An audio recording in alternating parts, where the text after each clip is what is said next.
Yes, hello and greetings all, yes, and welcome to the first ever episode of my brand new series I'm doing here on YouTube, the Ben Ramsey Show, presented by, you guessed it, me, Ben Ramsey. Yes, I know you're probably thinking, oh, the title, that's a bit egotistical, but whatever, it's there to stay. So essentially, this is my brand new show, which I'm going to be uploading every Saturday from here on out, and just in case you're wondering, what exactly is the Ben Ramsey Show? Well, essentially, it's going to be covering everything that's going on currently in the entertainment industry. So essentially, all the big news stories that come out of Hollywood regarding film and TV, because I'm pretty sure we haven't got enough of those on YouTube already. Am I right, guys? Anyway, coming up on today's show, Emma Stone goes for gold this week as she wins her first ever Golden Globes at this year's Golden Globes event. The CW gave a big renew this week. That sounded a lot better in my head. Woody Harrelson is about to travel to a galaxy far, far away. And I want to believe that the rumours that the X-Files possibly returning to Fox is true. All of that and plenty more later on in today's show. So first, let's kick off with what happened at the TCAs this week. So yes, it was announced by the American television network, the CW, that yes, all of their DC shows are being renewed and they're all getting another season later on this year in the fall. So shows like The Flash, Arrow, Supergirl, and surprisingly DC's Legends of Tomorrow are all going to be coming back later on this fall with a brand new season. Now Flash, that was pretty obvious that was going to come back because it is one of the CW's most highest rated shows, and also the fact it is pretty good. I'm honestly loving The Flash. Like, I've loved it since the first season and I'm still currently enjoying it right now, and for a TV show to still be good at its third season is something that's quite rare these days. Arrow, another big DC Comics show on the CW, obviously got renewed. That was pretty obvious it was going to get renewed. However, now it's going to be on 6 seasons. So yes, at the moment we're on season 5 of Arrow. And to me personally, and I'm pretty sure a lot of other Arrow fans will agree with me on this, that the show Arrow started out really well with seasons 1 and 2. Brilliant in terms of story, characters, and just the whole show overall was just really good and really entertaining to watch. But then after season 2, the show kind of took a bit of a nosedive in terms of quality. And what I mean by that is, from after season 2 and when we get into season 3 and 4 and right now 5, you know, it took a nosedive in terms of storytelling, characters, even the fight choreography has gone down a bit since the first 2 seasons, which is, you know, a bit disappointing considering the first 2 seasons of the show had some really good fight scenes. But yeah, but the last few seasons have just kind of gone, push, shove, Supergirl! Yes, Supergirl was another one of the shows that got renewed, obviously. It's really good in the ratings. To me personally, it's an alright show. I mean, it's one of those shows where I'm glad it's only on once a week, because I could not binge watch that show. I am sorry, Supergirl. I'm sorry to everyone who works on that show, but I'm sorry. I could not binge watch that show. It's one of them shows where it's entertaining enough for an hour, but then that's all I need. You know, I can't watch more than an hour of it, otherwise, yeah, I can't. Like, Melissa Benoist does a really good job of playing Supergirl, and the rest of the cast do a really good job of playing their characters and that, but there are times where it's just kind of cringy dialogue, or just, I don't know, really bad cringy acting, where I'm just kind of like, why am I watching this piece of show? DC's Legends of Tomorrow, yes, that's another big DC show that got renewed as well. Surprisingly, actually, because they've actually moved the time slot for DC's Legends of Tomorrow, because usually it was on a Thursday night, but now they've moved it to a Tuesday night after The Flash. So it's going to be on a little bit later over in the United States. Over here in the UK, I don't know what time it usually is on, because obviously it's on Sky 1 and that, but over in the States it's going to be at a later time, so everyone just automatically assumed, oh, it's going to get cancelled, oh, they're moving it. Apparently not. Apparently the CW has a lot of faith and a lot of confidence in the show. And you know what? Good for them, because honestly, the second season of DC's Legends of Tomorrow has honestly been really good and might actually be my favourite DC show out of the lot of these four. Because, yes, I'll admit, the first season, yeah, they did stumble a bit. There are a whole load of problems. The Hawks, their whole story, boring.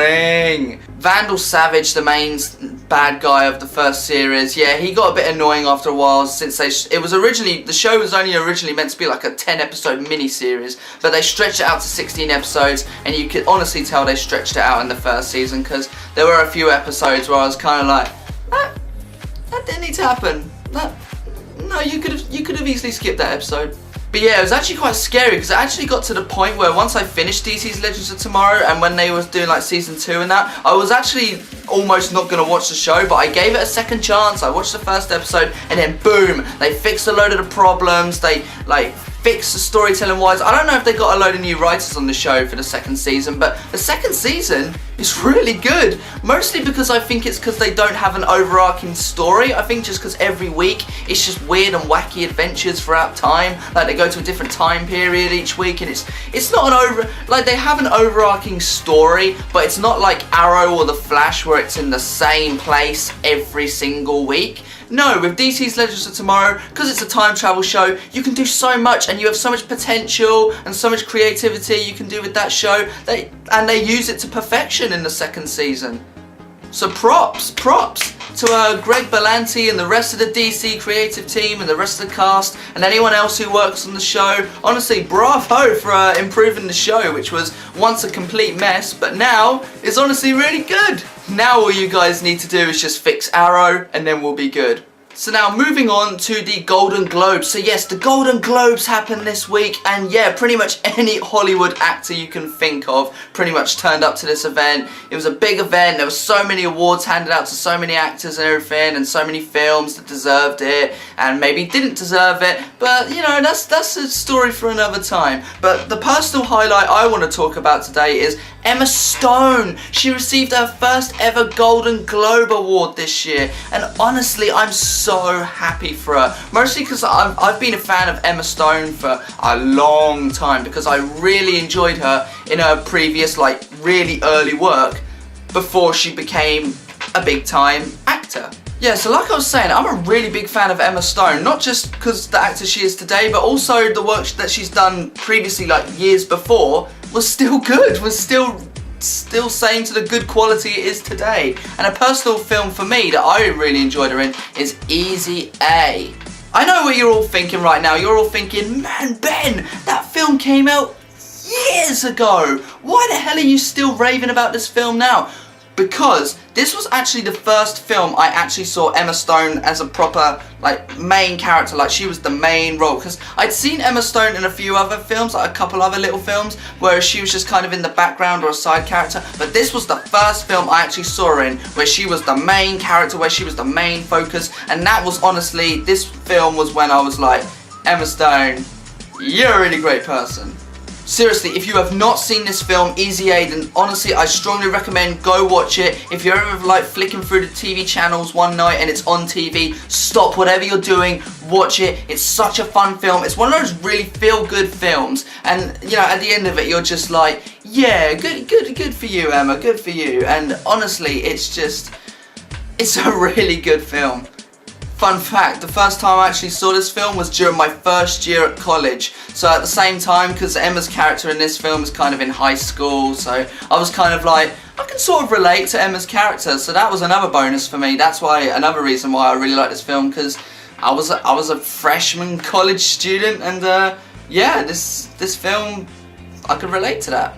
I swear, any film that Emma Stone is in, seriously, it's just guaranteed to be good. Like, I haven't seen a bad film which Emma Stone has been in yet. Honestly, there's been loads, such as, again, another earlier project she did, Zombieland, with Woody Harrelson and Jesse Eisenberg. And then also, she did other films, such as The Amazing Spider-Man 1, not the sequel. The film Marmaduke, where she wasn't actually in person acting, but she voiced a dog. Again, movie was great. And also you can count other films as well, like the recent film starring Michael Keaton, Birdman. Yeah, it's like she only had a small role in that film. movie's still good. Another film that I really enjoy, Friends with Benefits, starring Justin Timberlake and Mila Kunis. Again, Emma Stone is in that film for like, what, 1 or 2 scenes? Film's still good. Anyway, moving back to present day now, the reason why she won her Golden Globe Award was apparently for her performance in her new film called La La Land, which I may have to actually see in cinemas at some point, because from what I hear, the film sounds pretty good and it's been getting a load of rave reviews, and yeah, I think I'll have to check it out. Again, like I said, if Emma Stone's in it, it's guaranteed to be a good film. Staying on the subject of La La Land, so obviously that film stars Emma Stone, but it also stars Ryan Gosling, who also won a Golden Globe Award earlier this week, which kind of annoyed me and a few other people because we were all expecting Ryan Reynolds to win, but it's alright because it seemed as if Ryan Reynolds was having a good enough time as it is at the Golden Globes event with his wife, Blake Lively, and also Andrew Garfield? Yeah, Andrew Garfield. Apparently, yeah, so when Ryan Gosling was walking up to the stage to pick up his Golden Globe event, Ryan Reynolds and Andrew Garfield kind of thought, let's kind of steal the spotlight. Let's make out so the media picks it up, and then boom, Ryan Gosling is just out of the picture. And you know what? Good for them. I can already see it right now, like just Tumblr fangirls just instantly creating fan art right now with Andrew Garfield and Ryan Reynolds. Oh god, what are we in for? Now moving on to some news that should get some Star Wars fans pretty hyped, because it has been confirmed. Yes, this is official, no more rumours. Yes, it is officially 100% confirmed that Woody Harrelson will star in the Han Solo spin-off. So yes, Woody Harrelson, and apparently a lot of people are already speculating on what kind of role he's going to have in the film, and people are saying he's going to be like a sort of mentor role to the young Han Solo, which in all fairness sounds pretty legit, since, you know, old Woody has been down this road before, you know, in other films such as in The Hunger Games. He was the mentor to the main character in that film, Katniss, you know, because he mentored her and trained her on how to survive the Hunger Games. And I guess you could also count his character in Zombieland as well. He's kind of a mentor character in that as well. To Jesse Eisenberg's character, he was kind of a mentor in that film as well. So I guess you could say, yeah, he's been a mentor character twice on screen before. So he's got this role pretty much nailed down now. But what do I think of this casting on a personal level? Well, I think it's great. Like, Woody Harrelson, honestly, he hasn't disappointed me so far in any film I've seen him in. Like, every time I've seen him in a film, he's always given it his all. Like, you buy into his character. He is that good of an actor. So, you know, putting him in the Han Solo spin-off film, boom, excellent. It's, you know, honestly, that gets me more hyped up for the Han Solo spin-off film, which is set to come out in cinemas in 2018. So, yeah, I mean, I know we've got a bit of a while to go yet before that film comes out, but yeah, I mean, this film's looking pretty good, this Han Solo film. We've already got Emilia Clarke, we've got Donald Glover as the young Lando. But yeah, no, the supporting cast for this film just sounds great. I mean, we've got a good movie going right here. But if Rogue One, a Star Wars story, has taught me anything, it's to not get too excited for a Star Wars standalone spin-off film just yet. I mean, you know, take the advertising, for example. Where was this shot in the film? Or this shot, or even this shot, or like 50% of the marketing for this film. Should have just got Mulder and Scully from the X-Files to go and investigate Lucasfilm headquarters just to find out what happened to all this other footage, which leads perfectly into my next story, which is, yes, the chairman at Fox, yes, the TV network in America, has teased that, yes, we may be getting a season 11 of the highly popular show The X-Files, which, honestly, if this turns out to be true, I am all up for it. Because honestly, if any of you guys watched the recent Revival series that aired last year at the start of 2016, you guys will know that was a good show. Honestly, I really loved that show. Like, all my days, I enjoyed it week for week. Like, oh my days, it was so good. So yeah, as I mentioned earlier with the TCAs going on earlier this week, yeah, so the boss over at the popular TV network Fox said, when asked about the X-Files returning, he had this to say: "There are a lot of conversations going on. We hope to announce something shortly." Alright, let's just think logistically for a second. The real reason why there probably hasn't been any announcement of a new series of The X-Files, or even heck why they're not recording it yet, is probably because it's down to the two main actors of the show. Yes, David Duchovny and Gillian Anderson, because they are both two big time actors, and you know, they're probably off right now doing other big projects, you know, somewhere else across the world. Like, they might be in the UK, whereas the X-Files, obviously it films in Vancouver, so obviously that's quite a long way to go to film one project and then all the way back to film another project. But you know, I understand actors tend to do this a lot, but again, it's just scheduling conflicts. That's probably why that we haven't received any announcement yet, only because their schedules, especially Gillian Anderson, I've seen her in a couple other things recently, so I know she's been doing other projects outside of the X-Files recently. Yeah, and that's honestly probably the real reason why we haven't got a new series of the X-Files as of now. It's kind of the same situation that the BBC runs into with their big time show Sherlock. You know, it's kind of like, oh, Benedict Cumberbatch and Martin Freeman are such big time actors now that the only reason why you see a new series of Sherlock every couple years on the BBC is because, yeah, just because of the actors' schedules. I mean, Benedict Cumberbatch is a big time Hollywood actor now, and so is Martin Freeman, so it's kind of hard to get them for like, what, a couple months to film Sherlock because they're busy doing big budget Hollywood films. Actually, while we're on the subject of Sherlock, yes, so the new series of Sherlock has been airing on BBC One over the last couple weeks now, and oh my days, it's been so good. Honestly, any of you Sherlock fans who are watching this right now, you will know the show. Oh my days, it's been really good this season, and the finale is this Sunday. But fun fact, I'm actually not going to be here when the finale's airing. No, I'm actually not going to be in this room. I'm not going to be watching it on the TV. I'm actually going to be visiting my local cinema here in Portsmouth, and I'm going to be viewing the Sherlock finale on the big screen. Like, I was literally walking through town the other day and I literally saw the poster outside the cinema. They were like, oh, a one-time event. It's like, we're showing the final episode of Sherlock, and I was just standing there. I was like, should I go to it? Should I honestly go to it? And then it just hit me. I was just like, yep, no, this is a one-time event. Trust me, Ben, if you don't go to this and the finale is actually really, really good, then you're going to regret it for your whole life not seeing it on the big screen. So, again, like I said, it's one of them really rare things where, you know, it's only there once. So I was like, I have to do it. I have to book my ticket. So, yeah, that is where I'm going to be tomorrow. Yes, so Sunday night. Yes, at 9 o'clock, I'm going to be at the cinema watching the final episode of Season 4 of Sherlock. Yes, so in next week's show, I may do a little brief, quick spoilery review, so if you haven't seen the Sherlock finale by then, make sure you watch it. And plus, if you are a Sherlock fan and you're watching this right now, you probably caught up anyway, so it doesn't matter. But yeah, next week on the show I'll probably do a quick little spoilery review of what I thought of the final episode of Season 4, because it's all about to go down for Sherlock this weekend. Oh yeah. Okay, so we've reached the point of the show now where I'm going to stop talking about all the film and TV news, and I'm going to focus on a news story that basically I either see on the news or I read in an article, and it just makes me go, what the f***? So yeah, this is going to be a segment which I do every week on the show titled, This Week's Most WTF Story. And this week's story is actually pretty worrying if you're a fan of eating Nutella, because apparently there was an article that came out this week and it states that if you eat Nutella, it can actually give you cancer. Now, I understand cancer is no laughing matter, and honestly, it's like I'm taking this news article very seriously, and I'm here to tell you guys not to worry about a thing. I'm going to break it down. I'm going to tell you why you shouldn't worry about this, and honestly, why you shouldn't need to panic whatsoever. So the article goes on to explain why this is the case. So basically, Nutella contains palm oil, which apparently the European Food Standards Authority has previously stated that palm oil contains a contaminant found in the oil's edible form, which is carcinogenic.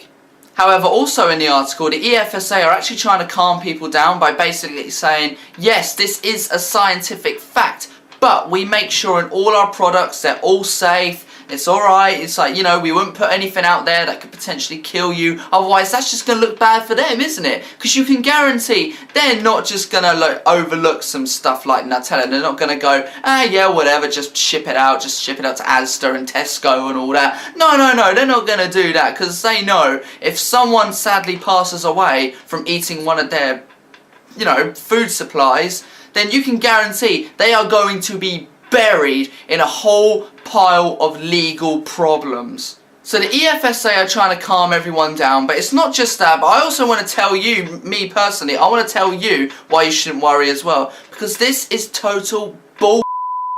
Yes, honestly, because the same thing happened like a couple years ago. Honestly, I remember I was sat in my living room, I was watching BBC News at lunchtime, and then up came a news story where it was like, oh, apparently if you've eaten like a load of bacon in your life, then at some point in your life, unfortunately, you will get cancer. And I just said to myself, no way are people going to all of a sudden stop eating bacon. Because obviously, apart from vegans and vegetarians, obviously, they're not going to have bacon. But apart from them, it's like bacon is one of them foods that is just loved universally. Like if you went up to anyone and said, right, you can't have a bacon sandwich, or oh, you can't have like a bacon roll, or even just bacon itself on a barbecue or something in the summer. If you went up to someone and said, right, you can't eat bacon, otherwise potentially you could die from eating that, no one's gonna care.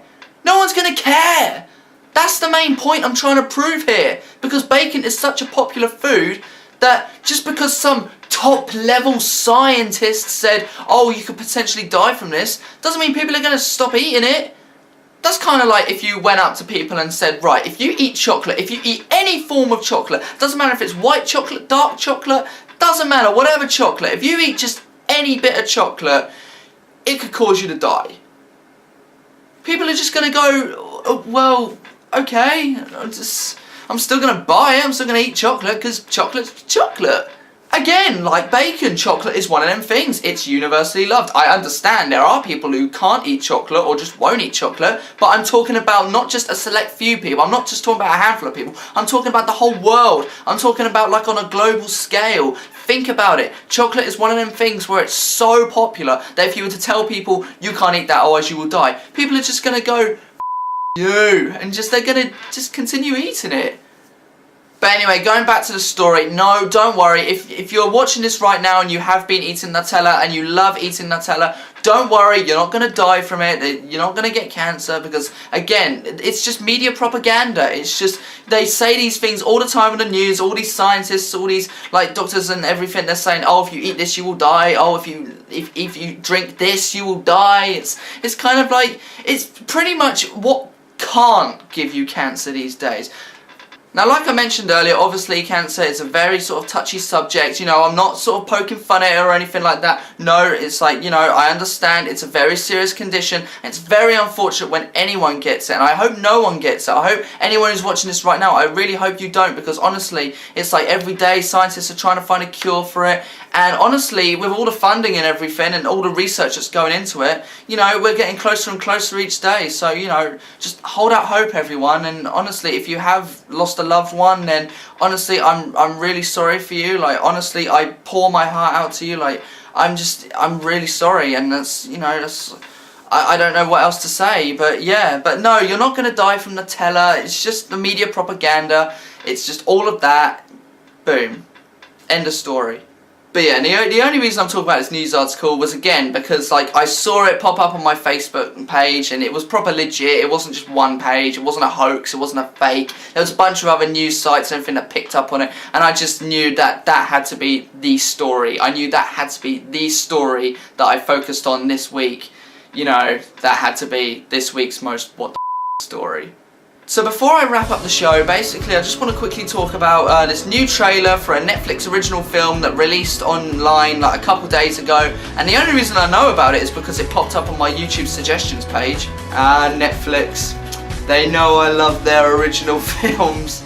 Iboy! It's a story about this young teenager who gets caught up in an incident where he gets shot, but then as he falls to the ground, bits of his smartphone end up getting embedded in his brain. So he sees things in a completely different way, sort of like a computer. And then gradually, as the trailer goes on, we find out that the gang who shot him in the first place have now kidnapped the girl he loves, who is played by Maisie Williams. And so he goes on a brutal rampage, taking down these band of killers with his new powers.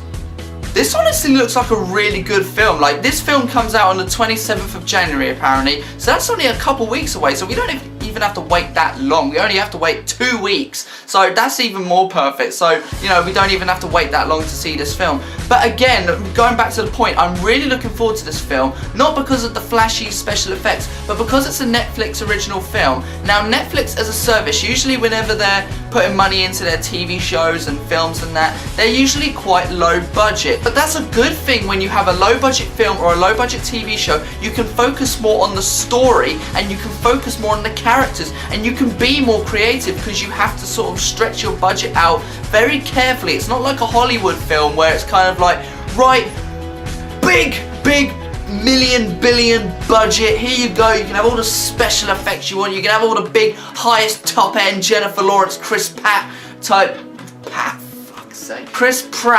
type level actors where, you know, it's a big CGI glore fest. Whereas these little films which Netflix produces, you know, they're usually most of the time really personal and really tell a personal story, and you know, and that's what I really enjoy. I really enjoy these sort of sci-fi, low-budget thriller films. Like, there's a bunch of films that I really like that, you know, maybe have a bit of a bigger budget than what this film does, but I still enjoy it because they focus more on the characters and the story. Ex Machina is a famous one, which I absolutely love. Absolutely love Ex Machina. That's a great film. Also, another film I checked out quite recently was Morgan. Now, I know a lot of people didn't like Morgan, but basically it was Ridley Scott's son. He directed this film, and it was basically, again, like Ex Machina. It was AI, but a bit more sort of human-like, a bit more organic, but same story, same sort of rules apply for that. But again, great film. I really enjoyed it. But yeah, going back to this film, Iboy, I'm really looking forward to it because again, it really plays into the modern world today. A kid with a smartphone gets shot, boom, smartphone falls to the ground, bits of the chips and everything get inserted into his brain, so it's kind of like his brain, his mind is the phone, and that's a really interesting concept. And again, and also when you've got actors like Maisie Williams in the mix as well, that just adds for, you know, you're going to get some great acting when you have actors like Maisie Williams, who's not a big Hollywood actor, but is pretty much well known for other things like Game of Thrones, and she was also in the last series of Doctor Who as well for a little bit. So Maisie Williams is known, but you know what I mean, she's not that big Hollywood level actress. She's more sort of on the TV side, and you just know whatever she does, you know, you're going to get a great performance from her. And the other main actor as well, obviously, who's our main protagonist in this film, I can't remember the actor's name right now, but basically probably I'll insert it somewhere on the screen right here. But yeah, I can't remember his name right now, but he honestly looks like he's going to do a really good job as well. Again, I haven't heard of him, but maybe this will be the film that really makes him stand out from the crowd and really sort of make, I don't know, other studios go, oh, this guy was in Iboy, look out for him, hey. So yes guys, that is it unfortunately for this week. Yes, so I hope you've enjoyed the first episode of the Ben Ramsey Show. Yeah, if you've enjoyed this video, then please feel free to leave a like below.